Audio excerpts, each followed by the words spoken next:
तो मुझे नहीं पता था कि ये ऐसी बात है, समाज के लिए इतना बड़ा योगदान था उनका। तो मैंने सोचा, फिर बाबा साहब के बारे में जानकारी हासिल की। अभी तक मैं ये तो नहीं कह सकता हूँ कि मैं बाबा साहब के बारे में पूर्ण जानकारी हासिल कर था कि आप वहाँ ध्वजा ले जाना, नारियल ले जाना, ऐसा वैसा करना, लेकिन मैंने कुछ नहीं किया। जाके वहाँ पे मशीन लगवा दी और पानी अच्छा निकला है।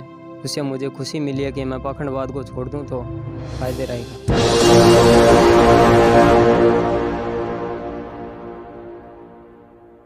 नमस्कार, आप देख रहे हैं NB न्यूज़ 24/7 नीलम बोध के साथ। और आज हम राजस्थान के सरदार शहर जिले में, उसी में एक गांव पड़ता है जिसका नाम है रणसीसर। आज रणसीसर गांव में बाबा साहब की 131वीं जयंती बड़ी धूमधाम से मनाई गई है। और आज इस वीडियो का बनाने का उद्देश्य हमारा ये है क्योंकि इस गाँव में आज से पहले एक बार और बाबा साहब की जयंती मनाई गई थी। उस जयंती में कुछ ही लोग संगठित हुए थे, लेकिन आप जो देख पा रहे होंगे मेरे साथ में युवा टीम है। ये इस गांव के वो युवा हैं जिन्होंने बाबा साहब को पढ़ा, बाबा साहब को समझा और समझकर इन्होंने संकल्प लिया कि हमें भी बाबा साहब के कारवा को आगे बढ़ाकर उस पर काम करना है। और इसी संकल्प को स्थापित करने के लिए आज इन्होंने बाबा साहब की 131वीं जयंती का यहाँ पर आयोजन किया, जिसमें कि भारी संख्या में लोग आए। और लोग ही नहीं आए बल्कि दूर दराज से चलकर यहाँ पर बहुत अच्छे वक्तागण आए। उसमें सरपंच भी रहे, एडवोकेट भी रहे और भी पत्रकार भी रहे। तो आज इन्हीं से जानना चाहेंगे। पहले तो आपका नाम बताइए। मेरा नाम राजकुमार भरपाल। राजकुमार जी, जानना चाहूँगी कि आज बाबा साहब का जो कार्यक्रम किया है आप लोगों ने, इसकी प्रेरणा सबसे पहले आई कहाँ से? मैं एक बार सरदार शहर गया 2015 में जी। उसके बाद 2016 में एक कमेटी बनाई, तो उसमें 20-25 युवा थे। उसके बाद इस कमेटी में कोई रहा नहीं। उस युवाओं में से 5-7 अभी है और सब निकल गए और उस समय से मेहनत कर रहे। तो 2021 में पहली बार हम बाबा साहब की 130वीं जयंती मना पाए। और अब आज आप देख रहे हो, आप उस साल से ज़्यादा ग्रोथ कर रहे हैं। जी, पिछले 2 साल में कितना परिवर्तन आया है गाँव में और खासकर युवाओं में? बहुत ज़्यादा। जो अनपढ़ लोग थे ना, जी, वो बहुत ज़्यादा हमें बहुत ज़्यादा मदद की उस कार्यक्रम। किस तरह से मदद की है? आर्थिक रूप से और फिजिकली रूप से और सब तन मन धन सभी से मदद की है। तो आज से पहले या हम बात करें 2 साल पहले से जो गांव के लोग थे या आप लोग थे, बाबा साहब के बारे में कितना जानते थे? हम तो जानते थे, हम तो पहले दिन से जानते थे। जी। पर हमारे जो और लड़के हैं ना, वो नहीं जानते थे। आज 4-5 सालों में बहुत परिवर्तन आए युवा लोगों में। जी, तो देखिए, युवा जब किसी भी चीज़ को ठान लेते हैं और उसको अच्छे तरीके से करते हैं, अनुशासित तरीके से करते हैं, तो बदलाव बड़े स्तर पर देखने को मिलता है। इसी कड़ी में और भी लोग हैं। आपका नाम क्या है? किशन लाल नाम है। किशन लाल जी, क्या करते हैं?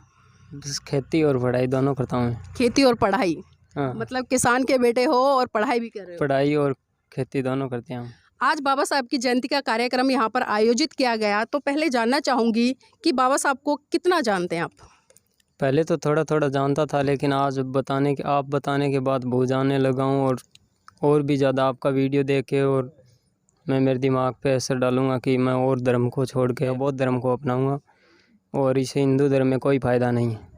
लेकिन हम देख रहे हैं कि जिस तरह से आपका गांव है, यहाँ पर खासकर जो बहुजन समाज के लोग हैं उनकी संख्या काफ़ी है और एक वर्ग ऐसा भी है जो लगातार सदियों से इस समाज पर अत्याचार शोषण करता आया है। तो गांव में किस तरह का माहौल है? मिलजुल कर रहते हैं या कहीं जातिवाद का भेदभाव आज भी झेलना पड़ता है? नहीं, कोई जातिवाद का वो ऐसा नहीं है और हम सहते नहीं हैं वो जातिवाद। ऐसे लोग कमज़ोर लोग नहीं हैं यहाँ के, लेकिन वो सबसे ज़्यादा यहाँ पे हिंदू धर्म का प्रचलन है। तो आज आपको क्या सीख मिली है जिसमें कि कुछ नया परिवर्तन करना चाहेंगे आगे चलकर? आज से हमें यह सीख मिली है कि महिलाओं को पूरा अधिकार मिलना चाहिए और पाखंडवाद को छोड़ के बौद्ध धर्म के जैसे धर्म को अपनाना चाहिए। लेकिन बौद्ध धर्म को मैंने तो यह ठान लिया कि मैं बौद्ध धर्म को अपनाऊंगा। कि बौद्ध धर्म की जो आपने बात की कि बौद्ध धर्म को अपनाने के लिए ऐसा क्या करेंगे जिससे कि आपके गाँव में बौद्ध धर्म फैले? बौद्ध धर्म में अपनाने के लिए हम एक सप्ताह में लगभग 1 घंटा टाइम निकालेंगे तो वो भी काफ़ी है। और वो टाइम निकाल के हम जागरूक होंगे। हम जागरूक होने के बाद हमारा परिवार को जागरूक करेंगे, फिर समाज को ऐसे धीरे धीरे अध्ययन करते रहेंगे जितने। मतलब पहले अध्ययन करोगे, चीज़ों को समझोगे और फिर उसको समझ के तर्क की कसौटी पर उतार कर फिर उसको ग्रहण करने का काम करोगे? हाँ, ऐसे ही करेंगे। और हमारे आने वाली पीढ़ी को हम ये हिंदू धर्म जैसे ऐसे पाखंडवाद में पढ़ने ही नहीं देंगे।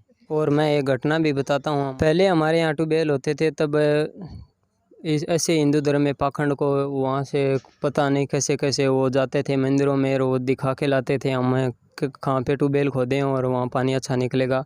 लेकिन मैं ये सब छोड़ के और सब ये चीज़ों को छोड़ के मैंने ऐसे ही मशीन लगवा दी और हमारा पानी सबसे अच्छा निकला है। मैंने पाखंडवाद को छोड़ के मैंने ये सोच लिया कि अगर है तो पाखंडवाद में कुछ है तो कोई घाटा लग जाएगा तो कोई फ़र्क नहीं है, लेकिन छोड़ के तो देखूं। मैंने छोड़ के देखा, उससे भी अच्छा पानी निकला है। मेरे पापा ने भी बोला था कि आप वहाँ ध्वजा ले जाना, नारियल ले जाना, ऐसा वैसा करना, लेकिन मैंने कुछ नहीं किया। जाके वहाँ पे मशीन लगवा दी और पानी अच्छा निकला है।